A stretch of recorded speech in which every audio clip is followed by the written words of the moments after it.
أهل الأهواء وأهل الجماعات الحزبية اليوم يتهمون طلاب العلم في بلدانهم ممن ينتسبون إلى منهج السلف الصالح بأنهم أهل شدة. يكذبون عليهم، بينما يعلم عن طلاب العلم الذين على المنهج السلفي الصحيح أنهم أهل السماحة الشرعية التي لا ميوعة فيها تضر ولا شدة فيها تضر، وإنما سماحة تسر، تحقق المقصود وتجلب الخير. ولكني أقول لطلاب العلم دائما: كذبوهم في دعواهم بصدق العمل، تمسكوا بمنهج السلف الصالح، وأظهروا للناس الحق أن خيرهم كله في هذا المنهج السلفي،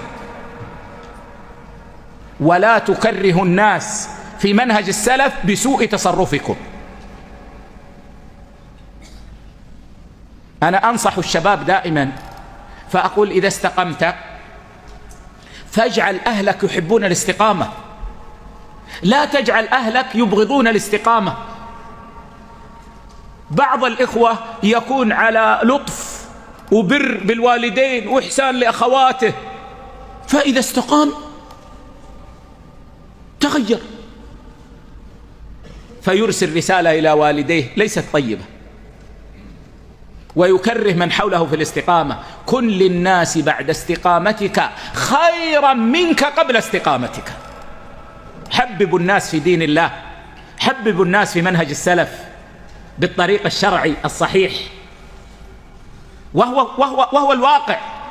منهج السلف كله رحمة، منهج السلف كله مصالح وتدرأ به المفاسد.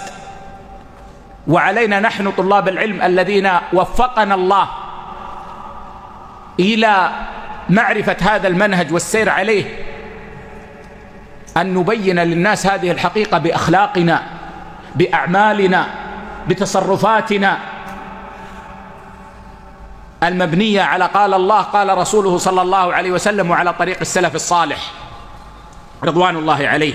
أسأل الله عز وجل أن يجعلني وإياكم ممن قرأ ففهم، وسمع فعلم، وعمل فرحم، وتزكى وزكى بالعلم، وكان صادق القلب صادق اللسان، مخلصا لله، رفيقا بعباد الله، ما دام للرفق سبيلا. والله أعلم.